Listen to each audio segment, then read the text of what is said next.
తాకట్టులో ఉన్న బంగారాన్ని విడిపించి ఆ రోజున్న మార్కెట్ ధర కట్టి మిగిలిన డబ్బును మీకు అందిస్తుంది ఎస్వీఎస్ గోల్డ్.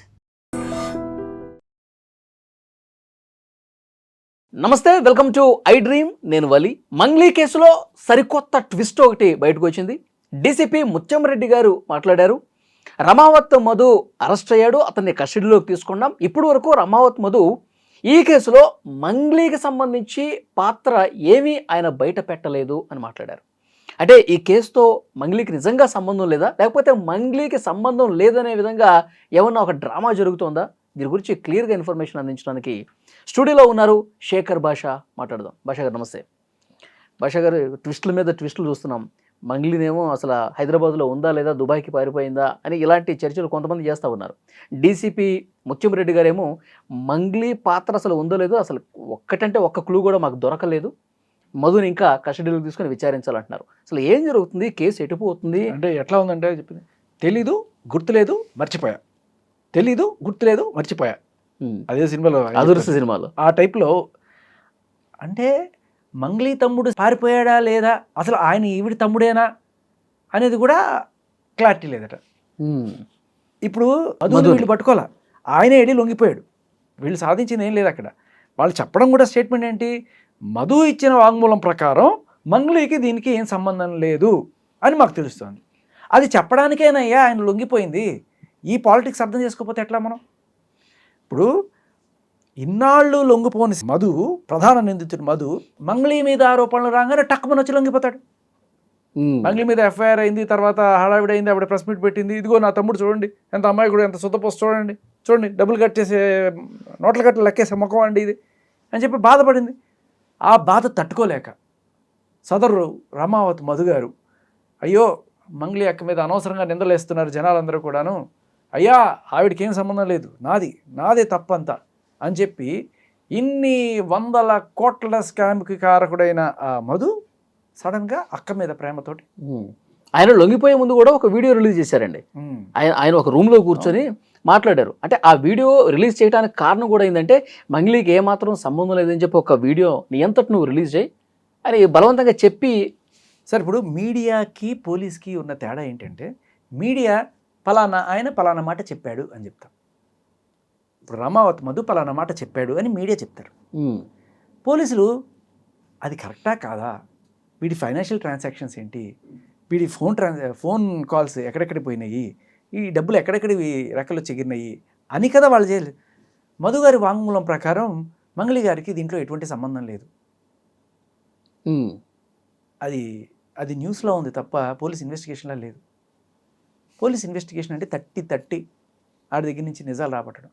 అయ్యా ఇక్కడ మంగ్లీని అరెస్ట్ చేస్తారా లేకపోతే అతన్ని ఉతుకుతారా అనేది నా ఇంట్రెస్ట్ కాదు. పుస్తకాలు అమ్ముకొని, పొలాలు అమ్ముకొని, పిల్లల స్కూల్ ఫీజులు లేకపోతే బయట నుంచి లోన్లు తెచ్చి ₹2, ₹3 వడ్డీలకి తెచ్చి అదేదో లాభం వస్తుందనే ఆశతోటో దురాశతోటో వీళ్ళందరూ పోయి డబ్బులు పెట్టుకొని ఇవాళ రోడ్డును పడ్డారు. రేపు నుండి ఎవడన్నా ఊరేసుకుంటే ఎవడు రెస్పాన్సిబిలిటీ? సరే, వాళ్ళ దురాశ నేను కాదన్ను, కానీ అమాయకులు, middle class, lower middle class, తాండాల్లో ఉన్న బంజారా పిల్లల వాళ్ళు పేదలు కాబట్టి ఏదో ₹1 వస్తుందని ఒక ఆశ. ఆ ఆశని వీడు క్యాష్ చేసుకున్నాడు. కానీ ఎక్కడ ఈవిడ పేరు బదనామైపోతుందని ఈడే వెళ్ళి లొంగిపోయి ఇవాళ కథలు పడుతుంటే నీకు నాకు అర్థమవుతున్నది, వాళ్ళకి ఎందుకు అర్థం కావట్లేదు. ఆయన ఏం చెప్పాడో చెప్పడానికి ఆయన ముందుగానే వీడియో రిలీజ్ చేశాడుగా. మళ్ళీ అదే మాట ఈయన డీసీపీ గారు చెప్తున్నారు, సార్ మీరు వాళ్ళ ట్రాన్సాక్షన్స్ తీసామండి, ఇదిగో అతని ఫైనాన్షియల్ ట్రాన్సాక్షన్స్, దీంట్లో ఇలా మాకు అనుమానాస్పదంగా అకౌంట్స్ ఉన్నాయి, ఇక్కడి నుంచి ఇక్కడికి ఇన్ని కోట్లు వెళ్ళినాయి, ఇక్కడి నుంచి ఎక్కడికి ఇన్ని కోట్లు వెళ్ళినాయి, ఈవిడితో ఇంతసేపు మాట్లాడాడు, ఇవి చెక్ చేశారా? అతని ఫోను ఫారెన్సిక్కి పంపించి ఏవేవి డిలీట్ అయినాయి అవి తీసుకున్నారా? ఫోటోలు కావచ్చు, వీళ్ళతో ఉన్న రిలేషన్, ఇవన్నీ కూడా వాళ్ళు చెప్తున్నారు. మంగ్లీ గారి చెల్లెల్ని ఇప్పుడు చేసుకునే సంబంధం ఇద్దాం అనుకున్నారట మధుకి. అది నిజమా కాదా? ఒకవేళ అదే నిజమైతే ఆవిడ పేరు చెప్పుకొని నేను ఖచ్చితంగా చేసున్న మాటకి క్రెడిబిలిటీ వస్తుంది కదా. సో ఇన్ని కోణాలు పెట్టుకొని ఆయన అది చెప్పాడని చెప్పడానికి అది ఏమి ఇన్వెస్టిగేషన్ అండి? సరే, ఇప్పుడు పోలీసులు కూడా భాష గారు ఎందుకు అంత తొందరపడుతున్నారు దేనికి ఇవన్నీ చెప్పడానికి? అదే డౌట్ అందరికీ ఉంది. ఎందుకు ఆవిడని రక్షించే ప్రయత్నం ఏదో గట్టిగా జరుగుతోంది అనే డౌట్ ప్రతి ఒక్కరికి వస్తుంది. మీరు 100 కామెంట్లు చదవండి, ప్రజలందరి కామెంట్లు అదే. ఎందుకు అంత రక్షించడానికి ఎందుకు అంత తాపత్రయపడుతున్నారు అని చెప్పి అనిపిస్తుంది. ఇక్కడ ఇది ఇక్కడి నుంచి మొదలవ్వాలి. అసలు ఈ మధు అనేవాడు ఈవిడికి 15 లక్షలు లేకపోతే ఎంతో పెట్టి డైమండ్ లెక్న స్కూల్ ఇచ్చాడిని, వాళ్ళ ఇంట్లోకి ఈ జనాలందరినీ తీసుకెళ్ళి అక్కడే కూర్చోబెట్టి మందు పార్టీలు ఇచ్చాడిని, తర్వాత వీళ్ళ తమ్ముడు ఈయన కలిసి అందరి దగ్గర డబ్బులు వసూలు చేశారని, దీనికి సంబంధించిన ప్రామిసరీ నోట్లు, ఆ తమ్ముడితో గడిపిన ఆ ఫోటోలు, కాల్ రికార్డ్స్ ఇవన్నీ కూడా మీడియా ముఖంగా బయటకు వస్తున్నాయి. ఇవి మంగ్లీ గారు మీడియాకి రాకముందు విషయం. ఆవిడ ఒకసారి వచ్చిన తర్వాత ఆవిడ బిహేవియర్ మనం గమనిస్తే, పాయింట్ నెంబర్ 1, నీది కాని పంచాయతీకి నువ్వు వెళ్ళి కూర్చోవు 4 గంటలు. నీకే సంబంధం లేదనుకుంటే నువ్వు వెళ్ళి పుజారి నాగేశ్వరరావు గారి లాయర్ గారి ఆఫీసులో సుబ్బుతోటి పంచాయతీ చేయవు 4 గంటలు. ఫస్ట్ డౌట్ ఎవరికైనా వచ్చేది. రెండోది, సరే నేను కాదు అని చెప్పడానికి అక్కడికి వెళ్ళాను అని చెప్పి అనుకుందాము. పోని సుబ్బు కనుక వేధిస్తుంటే సుబ్బు ఆవిడికి ఫోన్ చేయాలి 100 సార్లు. ఈవిడ సుబ్బుకి 100 సార్లు ఫోన్ చేయదు కదా. అన్ని కాల్స్ సుబ్బుకి ఎందుకు చేసింది? ఒకవేళ ఏమండి నా పేరు ఎందుకు బయటకు తీస్తున్నావు, అసలు నాకేం సంబంధం లేదు, అసలు నా పేరు తీయొద్దు, ఇది చెప్పడానికి, అది చెప్పడానికి అన్నిసార్లు కాల్ చేస్తారా? ఎప్పుడైనా సరే నువ్వు నాకు ఫోన్ చేసి విసిగిస్తున్నావు అనుకో, నువ్వు డబ్బులు తీసుకున్నావు అంట కదా, ఇవ్వరా, ఇవ్వు, నువ్వు నాకు వాళ్ళు చెప్పారు వీళ్ళు చెప్పారంటే 2 సార్లు చెప్తా, 3 సార్లు చెప్తా. నువ్వు ఫోన్ చేస్తే చెప్తా, నేను ఫోన్ చేసి నేను లేదండి నేను చెప్పుకోను. అంటిల్ అన్లెస్ నువ్వేదో పోలీస్ ఆఫీసర్ అయితే తప్ప. 4 సార్లు ఇలా చేసినప్పుడు నేనేం చెప్తా? లేదు, ఒకసారి చెప్పి అర్థం కదా, 2 సార్లు ఏమనుకుంటున్నావు నువ్వు? బ్లాక్ చేస్తాం. అంతేగాని నువ్వు నాకు 100 సార్లు ఫోన్ చేయవు. పాయింట్ నెంబర్ 2, ఈవిడ అన్నిసార్లు ఆయనకి కాల్స్ చేసింది. సుబ్బు గారికి కాల్ చేసింది, సుబ్బు గారి ఫ్రెండ్ కొడగండ్ల కార్తిక్ ఫోన్ చేసింది, వీళ్ళందరికీ ఫోన్లు చేస్తూనే ఉంది. అమ్మో ఏదో అయిపోతుంది, నా మీదకి వచ్చేస్తుంది అనే భయం ఎందుకు ఉంటుంది తప్పు చేయకపోతే? 3, పోలీసులతోటి ప్రెషర్ పెట్టించడం.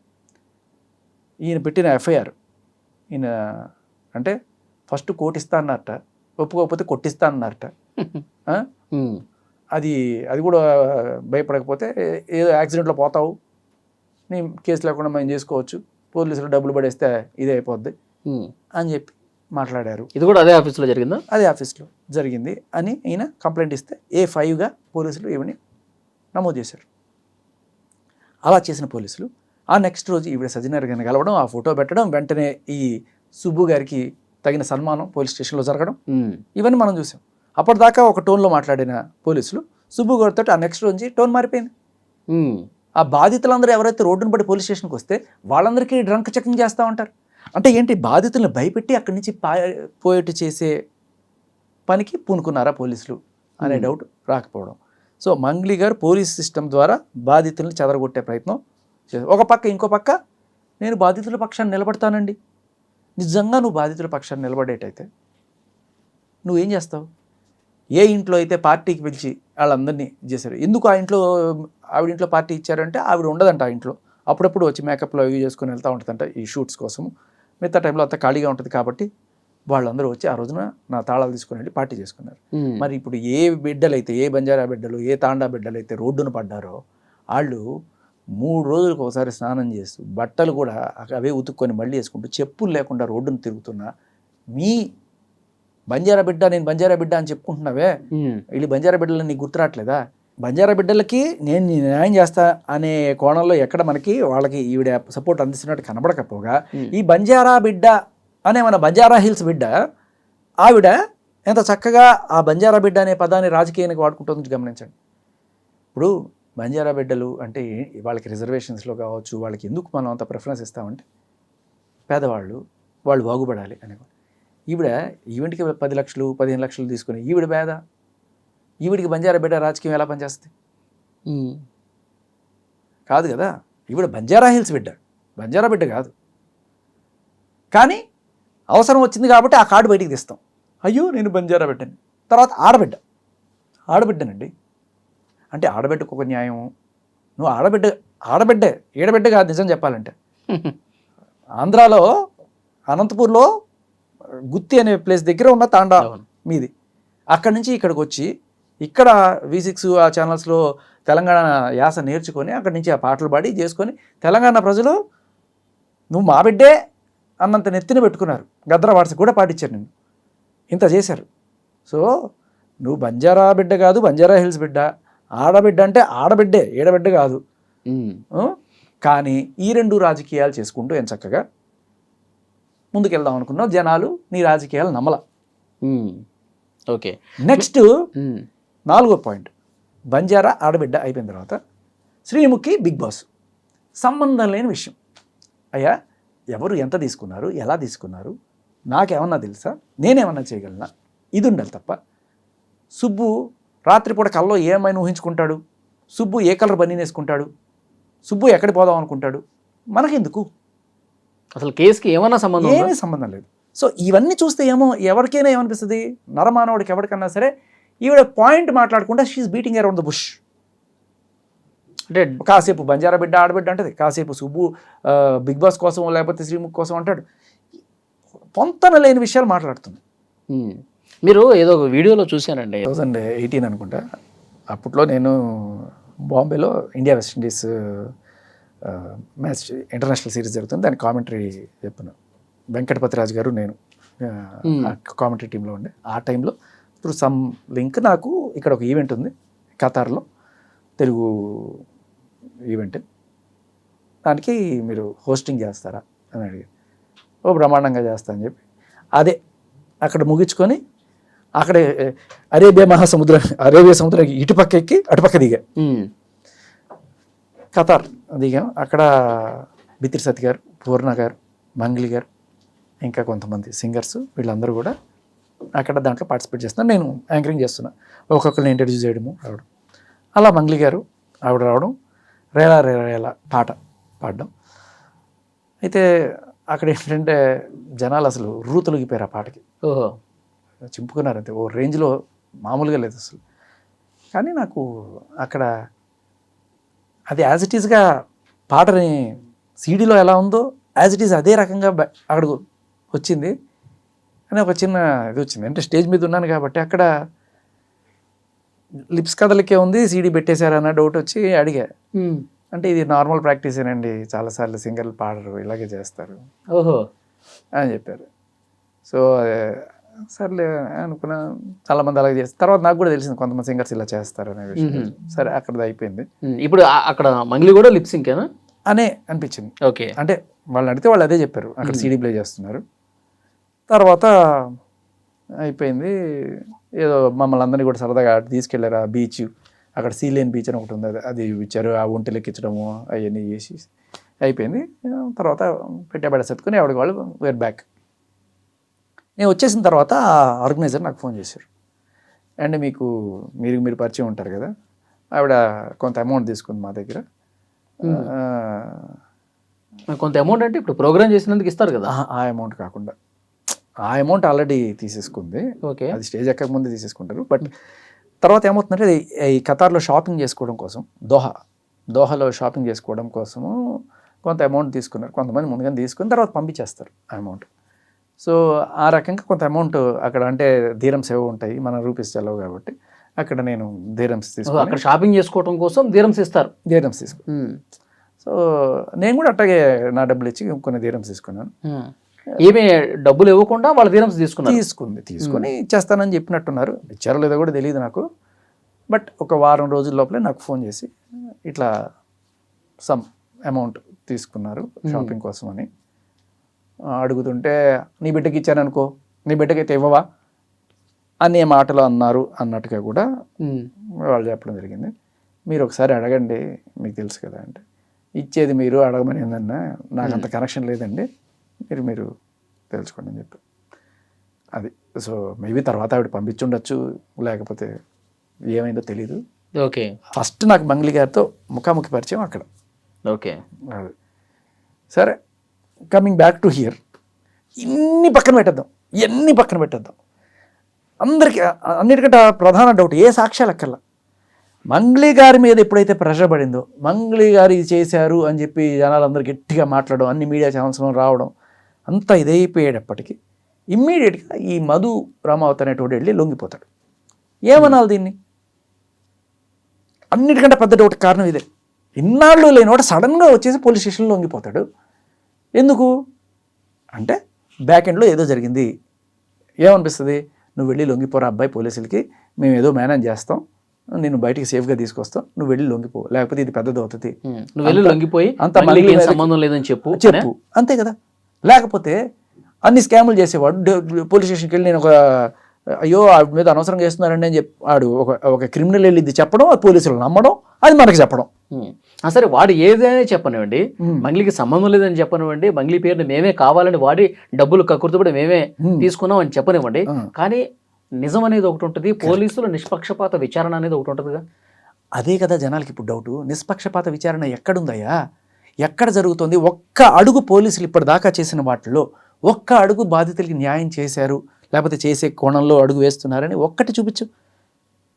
ఎప్పుడైతే సుబ్బు కేసు పెట్టాడో ఆయన నెక్స్ట్ రోజు ఆయన పిలిచి ఆయన్ని ఆ బాధితుల్ని డ్రంక్ అండ్ డ్రైవ్ చెక్ చేస్తాము, వాళ్ళని బెదిరించడం. అసలు సూపర్ ట్విస్ట్ చెప్పడానికి దీంట్లో. తర్వాత ఇప్పుడు ఈ మధు అనేటోడు అక్కడ లొంగిపోయి చెప్పే మాట్లాడి తెలుసా?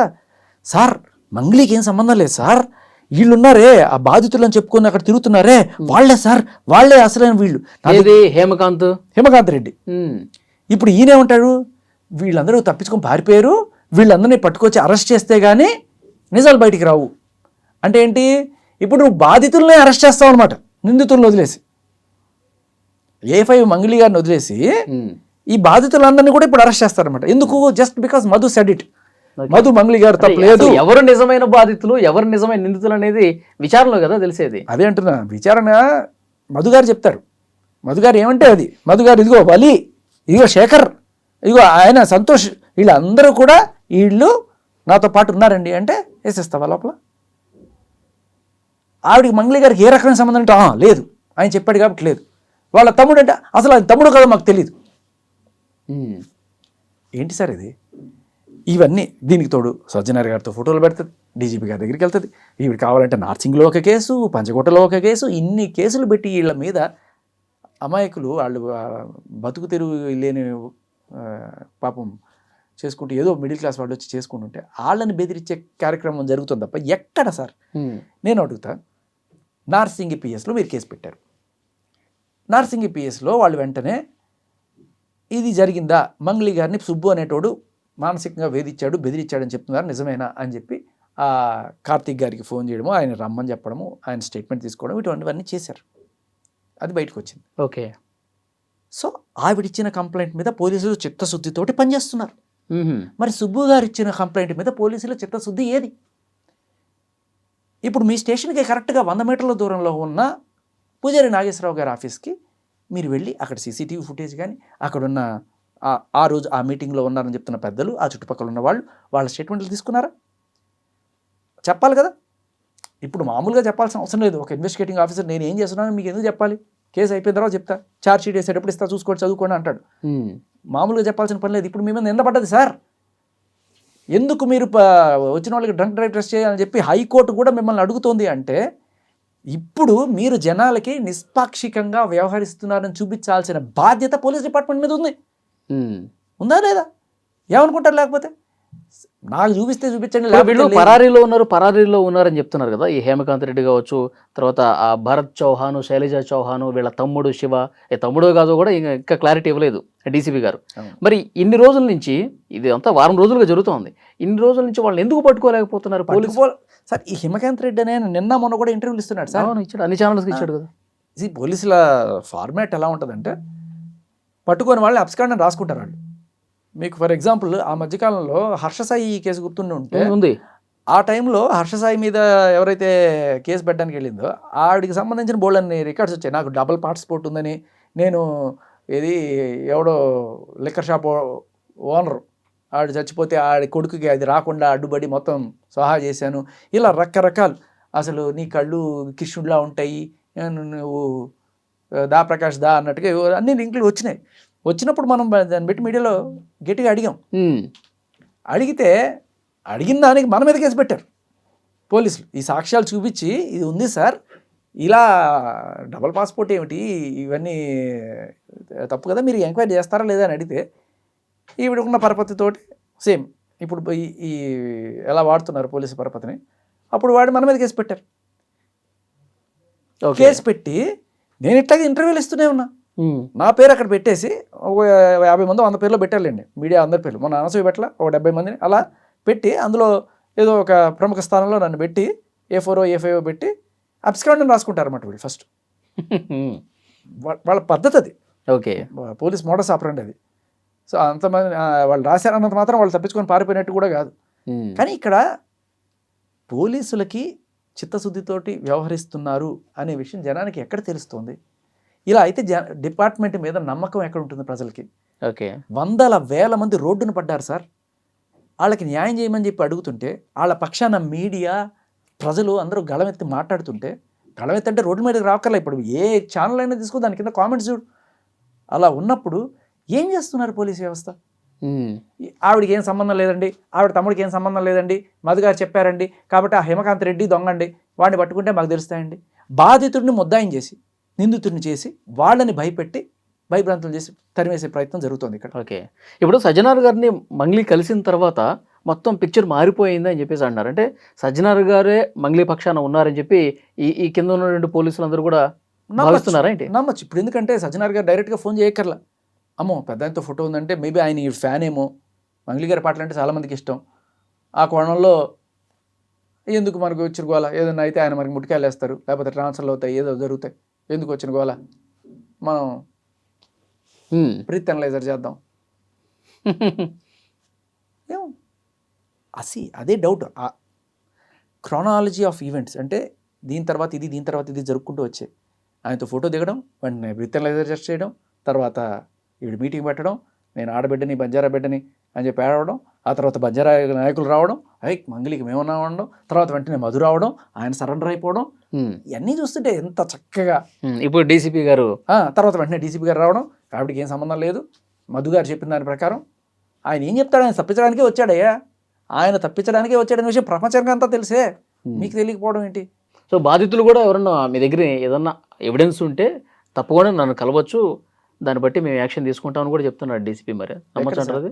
ఎక్కడ సార్ ఇప్పుడు సజ్జనార్ గారు లాంటి వాళ్ళు మంగళి గారిని కలిసారు, కానీ ఎక్కడ ఒక అభాగ్యురాలైన పుస్తులు అమ్ముకొని తాకట్టు పెట్టుకున్న అమ్మాయి రోజు తిరుగుతుంది పంచుగుట్ట పోలీస్ స్టేషన్లో, అటువంటి వాళ్ళని ఎక్కడ కలవలేదే. ఇప్పుడు మిమ్మల్ని డైరెక్ట్గా ఒక మాట అడుగుతా, తక్కువని చెప్పాలి వాళ్ళు. చెప్పండి, అడగండి. హైదరాబాదు సైబరాబాద్ కమిషనర్ ఎవరు చెప్పండి? Police commissioner. Cyberabad police commissioner ఎవరు? టక్కుని గుర్తు రావట్లా. హైదరాబాద్ కమిషనర్ ఎవరు? సజ్జనార్ గారు. టక్కుమని గుర్తొస్తుంది. ఎందుకని? ఆయన స్పెషలిస్ట్ కదా, ఆల్ ద టైం మీడియాలో, న్యూస్లో, సెలబ్రిటీస్తో కదా కనిపించట్లే కదా. నేను అదే అడుగుతున్నా, ఎవరికైనా సరే ఇవాళ అడగండి, 100 మందిని పిలిచి టక్కుమని, కొంతమందికి తెలుస్తుంది రెగ్యులర్గా క్రైమ్ రిపోర్టింగ్లోనూ ఉన్న వాళ్ళకి తెలుస్తుంది, కొంత చూసుకునేవాళ్ళు. బట్ జనరల్గా టక్కుమని అడిగితే అన్నిటికీ సజ్జనారే. సైబరాబాద్లో ఉండేవాళ్ళు కూడా సజ్జనారే అనుకుంటుంటారు పాపం. విషయం ఏంటంటే, ఇంకొక డౌట్ తావేంటంటే, మంగ్లీ గారి ఏరియా ఏంటి? Narsingi PS which comes under Cyberabad. దానికి సజ్జనార్ గారు కాదు, ఆయన జ్యూరిస్డిక్షన్ కాదు. మరి అందుకనే ఆ నెక్స్ట్ రోజు వచ్చి పంజగుట్ట పిఎస్లో కేసు పెట్టారు.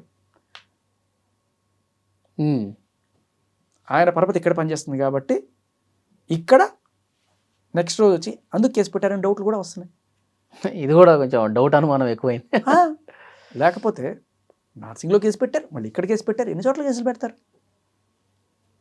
ఓకే, సో ఫైనల్గా మంగ్లీ గారి పేరు ఇక రాదంటారు ఈ కేసులో. అదే ఇప్పుడు ఇన్ని చూస్తున్నప్పుడు ఒక సగటు మీడియా పర్సన్గా, లేకపోతే సగటు పౌరుడిగా ఎవరికైనా సరే ఏమనిపిస్తుంది? సర్లే పోలీసులు ఏదో ఆవిడ సేఫ్ గార్డ్ చేయడానికి ట్రై చేస్తున్నారనే అనిపిస్తుంది తప్ప ఎక్కడా కూడా బాధితుల కోసం తీసుకున్న ఒక్క అడుగు కనిపించట్లేదు. సో ఇక్కడ ఇది పోలీసుల దగ్గర జరిగే పని కాదు. గవర్నమెంట్ చొరవ తీసుకొని, ఆంధ్ర గవర్నమెంట్, తెలంగాణ గవర్నమెంట్ రెండు చోట్ల కూడా జరిగినాయి కాబట్టి, అక్కడే కాకుండా కర్ణాటకలో కూడా జరిగాయి. ఇంత పెద్ద రాకెట్కి మీరు ఒక సిట్ లాంటిది ఏదైనా వేసి దీన్ని దర్యాప్తు చేయించాలి, నిష్పాక్షికంగా దర్యాప్తు జరగాలి. అండ్ ఇంకొకటి, అనవసరమైన అత్యుత్సాహాలు ప్రదర్శించి ఇటువంటి ఫోటోలు ఇవ్వడాలు, లేకపోతే ఇటువంటి అంటే అక్యూజ్డ్ కేసుని ఇన్ఫ్లుయెన్స్ చేసే రకంగా ఉండకూడదు. మంగ్లీకి ఏం సంబంధం లేదు అంటే A5గా ఎందుకు పెట్టారు ఆవిడ్ని? సో ఆవిడ అంటే ఆ కేసు ఇది కాకపోయినా ఆవిడ బెదిరించిన నేపథ్యం రిజిస్టర్ అయింది అక్కడ. ఎందుకు బెదిరించారు అంటే ఎందుకు ఇన్ని కోట్లు ఇన్వాల్వ్ అయినాయి కాబట్టి. మరి ఆవిడకి ఉన్నా లేకపోతే ఆవిడ ఫ్యామిలీలో వాళ్ళు ఇన్వాల్వ్ అయినారు, వాళ్ళని కాపాడాలనుకునే నేపథ్యంలో అయినా సరే బెదిరించింది అనే కోణంలోనే కదా ఎఫ్ఐఆర్ నమోదు అయింది. ఇంకా ఏంటంటే ఇంకా నిజాయితీగా కొంతమంది చెప్పేది ఏంటంటే సరే ఆమెను తప్పించాలనుకుంటున్నారా, తప్పించేయండి, ఏదైనా జరగనండి, కానీ ఇక్కడ రోడ్ల మీదకి వచ్చినటువంటి బాధితులు కానీ న్యాయం చేయండి ఫైనల్గా కోరుకునేది. అంతే అంతే. చూద్దాం సార్ ఏం జరగబోతుంది కేసులో. Thank you. And for more videos, Please subscribe to iDream. Please subscribe to iDream. Please subscribe iDream. And please subscribe to iDream. For more videos, subscribe to iDream. please like, share and subscribe to the channel. Congratulations, iDream. Subscribe to iDream. Subscribe to iDream. So subscribe to iDream Media. iDream ki iDream team andarki huge congratulations. Please subscribe iDream Media. Please subscribe to iDream. Subscribe iDream. Please subscribe to iDream. iDream అంటే నా కళల channel subscribe చేసుకున్న నోరు తిరుగుతలేదు, మీరైతే గంట గుర్తు కొట్టండి. For more such videos, please subscribe to iDream. Subscribe to iDream. Please subscribe to iDream. Please subscribe iDream Media. Please do subscribe to iDream. Please subscribe to iDream Media. For best entertainment and information, please subscribe iDream. And don't forget to subscribe to iDream.